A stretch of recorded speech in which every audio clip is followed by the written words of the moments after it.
Todos os dias há um crime novo. Novo cenário. Novos suspeitos. Novas pistas. Sudocrime, o novo jogo do Observador.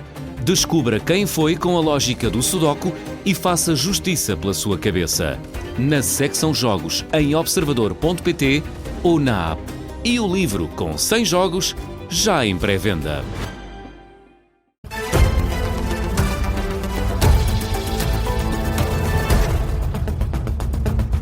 Jornal das 6 com o Vasco Maldonado Correia. Começamos com o caso do atropelamento na Rua da Oura. Na última noite, 10 dos 16 feridos já tiveram alta hospitalar. Fonte da Unidade Local de Saúde do Algarve indica que 6 feridos ligeiros já saíram dos hospitais de Faro e de Portimão. Mantêm-se 2 feridos graves nessa última unidade hospitalar. Já no Serviço de Urgência Básica de Albufeira, 4 pessoas tiveram alta, outras 4 mantêm-se sob observação. O incidente aconteceu na última madrugada. O suspeito tem 35 anos, acusou uma taxa de álcool no sangue de 1,29, bem acima do limite legal. O homem ultrapassou as barreiras de segurança na zona de Bares da Oura, ainda tentou fugir a pé, acabou por ser detido pelas autoridades. Apesar do que aconteceu, o autarca de Albufeira rejeita que tenha havido um problema de segurança. Rui Cristina garante que as condições de segurança na Rua da Oura estavam asseguradas. É claramente um ato isolado. Havia aqui todo um dispositivo de segurança, havia e há à volta da Rua da Oura, para interditar quem queira aceder à Rua da Oura, ou seja, há barreiras físicas, baias, a pessoa em questão ultrapassou essas barreiras, deve ter galgado o passeio. Quando chegou à Rua da Oura, deu de frente com uma patrulha da GNR e não houve qualquer respeito pelas autoridades. Havia polícia de intervenção também nesta rua, ou seja, estavam aqui os meios todos, como têm estado todos os dias. Rui Cristina, Presidente da Câmara Municipal de Albufeira, que admite estudar novas medidas para garantir que casos como este não se repetem. Certo é que a GNR de Albufeira não vê necessidade de reforçar o patrulhamento na Rua da Oura. Foi o que disse o Major Pedro Pereira. Sublinha que este incidente só aconteceu porque o condutor ignorou todas as normas de segurança. Em Lisboa, um homem suspeito de participar num roubo de um relógio morreu esta tarde na sequência de um acidente de moto. O acidente que aconteceu na Avenida de Berlim. É lá que está agora a repórter Marta Caramelo Nobre. Marta, este homem morreu quando estava a tentar assaltar uma viatura em movimento. Boa tarde, Vasco. Precisamente, convém também explicar que, na verdade, este assalto propriamente dito aconteceu já a 2 km aqui da Avenida de Berlim. Basicamente estavam 2 motas com 4 assaltantes que tentaram fazer uma emboscada a um carro para o tentar roubar. Alegadamente conseguiram ter sucesso neste roubo e, por sua vez, o carro acabou por perseguir estas 2 motas, que tinham 4 assaltantes, e acabou por bater numa dessas motas, o que provocou a morte de um dos assaltantes, que acabou por morrer já aqui na Avenida de Berlim, como disse, bem perto do quartel dos bombeiros, junto aqui ao aeroporto. Os outros assaltantes, dizer também que acabaram por fugir, estão em fuga. Aqui no local a circulação acabou agora mesmo de ser retomada, mas até há uns 15 minutos atrás ainda estavam a ocorrer aqui trabalhos de diligências de limpeza da estrada, com bombeiros, polícia e também a polícia judiciária, que supostamente também já falou com o condutor que seguia no carro e que foi assaltado. E para já é isso, portanto, temos aqui uma retoma de normalidade na Avenida de Berlim, porque a circulação acabou mesmo agora de ser retomada, Vasco. Marta Caramelo Nobre com esse retrato da situação na Avenida de Berlim, depois da morte deste homem que seguia numa moto quando embateu contra uma viatura. O caso já foi entregue, entretanto, à Polícia Judiciária, que se encontra agora a realizar perícias. Na Universidade de Verão do PSD, o Ministro dos Negócios Estrangeiros atira à demagogia do Chega e ao sentimentalismo do Partido Socialista. Foi um dos convidados, Paulo Rangel, a subir ao palanque no segundo dia da Universidade de Verão do Partido Social Democrata, que decorre em Castelo de Vido durante esta semana. Paulo Rangel sublinha que, neste contexto de incerteza mundial, o país precisa de apostar em líderes responsáveis e moderados e não nos líderes do Chega e do PS. Nós não temos as propostas demagógicas e absolutamente irrealizáveis de prometer tudo a todos, de berrar a todo o tempo do Chega, mas nós também não temos as políticas de licodoces, as políticas laxistas, as políticas do deixa andar a ver no que é que dá do Partido Socialista. O ministro ataca a impreparação de André Ventura para governar. Alguém acha que o líder do Chega, numa conjuntura de guerra, numa conjuntura de graves desenvolvimentos no Médio Oriente, seria a pessoa certa para liderar o país como ele próprio se auto-intitulou? Isto tem alguma credibilidade? A mesma crítica é dirigida ao líder do PS, diz Paulo Rangel, que José Luís Carneiro já mostrou no passado que não tem capacidade para governar. Nem pode ser uma pessoa que há 3 anos era Ministro da Administração Interna e não foi capaz de antecipar a crise migratória e desmantelou o CEF sem nenhum problema de consciência. Essa pessoa não está preparada para governar. Aliás, já deu provas que não está. Paulo Rangel, ministro dos Negócios Estrangeiros em Castelo de Vide, na Universidade de Verão do PSD, ele que voltou a defender uma imigração controlada em Portugal e diz que o país é agora referência internacional na matéria. No desporto, o Estrela da Amadora já oficializou a venda de 90% da SAD a um grupo de investidores alemães.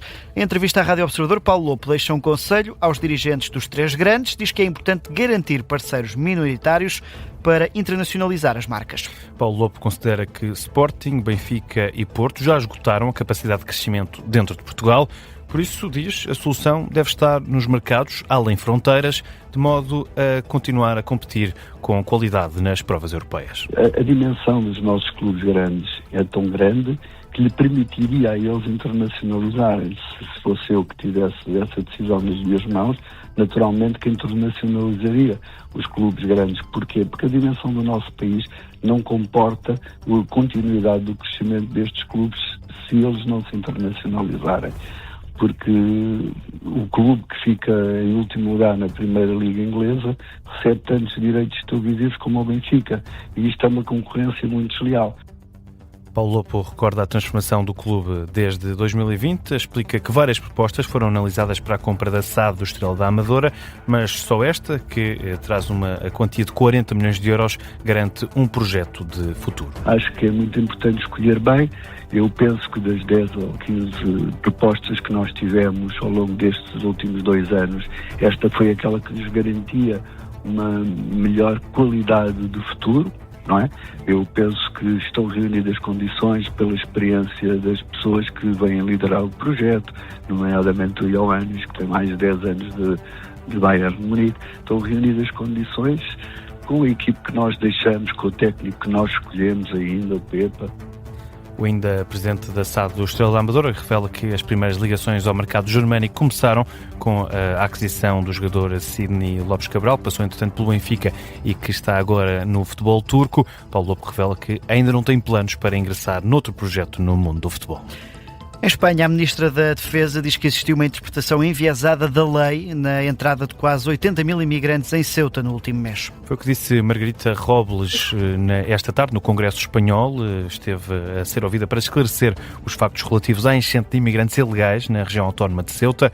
Diz a governante que o incentivo para a passagem da fronteira com Marrocos foi provocado por uma interpretação conveniente da decisão do Supremo Tribunal Espanhol sobre a proibição do retorno de imigrantes quando a travessia da fronteira é feita a nado. Há evidências claras nesses dias e nessa primeira fase de um efeito chamado favorecido por uma interpretação interessada da sentença do Tribunal Supremo e por mensagens nas redes sociais que transmitiam uma suposta diminuição de efetivos policiais no lado marroquino como consequência da celebração da Festa do Trono. En el lado marroquí, como consecuencia de la celebración de la Fiesta del Trono. A Ministra da Defesa espanhola que pede à União Europeia que avance com uma política migratória mais coordenada. Ela que nesta audição no Congresso Espanhol revelou que os 25 agentes do Centro de Inteligência Nacional destacados na cidade tinham informado as autoridades locais para uma possível entrada massiva de migrantes pela fronteira marroquina. Passam agora 9 minutos das 6 da tarde. Vasco Maldonado Correia, que outras notícias marcam a atualidade? O Tribunal Administrativo do Círculo de Lisboa voltou a anular a eleição de Paulo Pereira como reitor da Universidade Nova de Lisboa, em causa ilegalidades na marcação das votações, de acordo com o jornal económico ECO.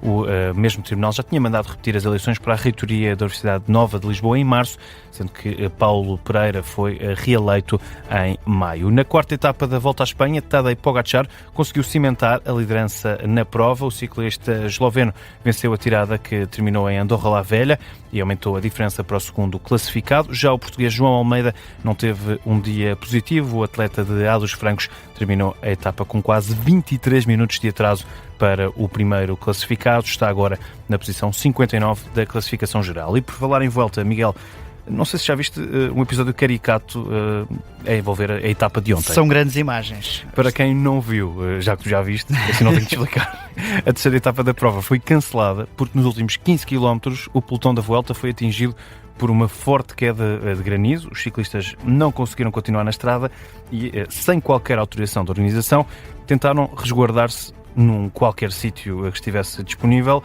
Uns foram para debaixo de guarda-chuvas dos fãs que eles estavam por perto, mas grande parte foi parar um hotel no meio da subida final.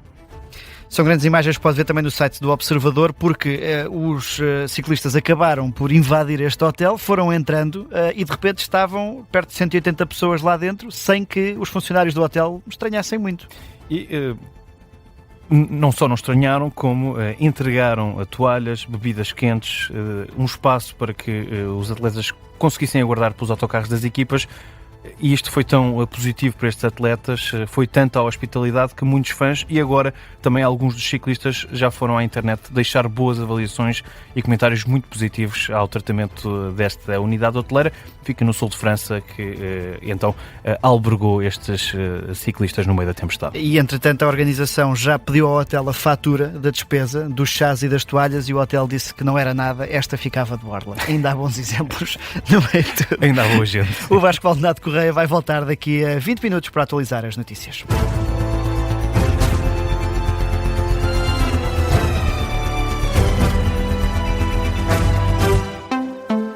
Este programa tem o apoio de BetClick.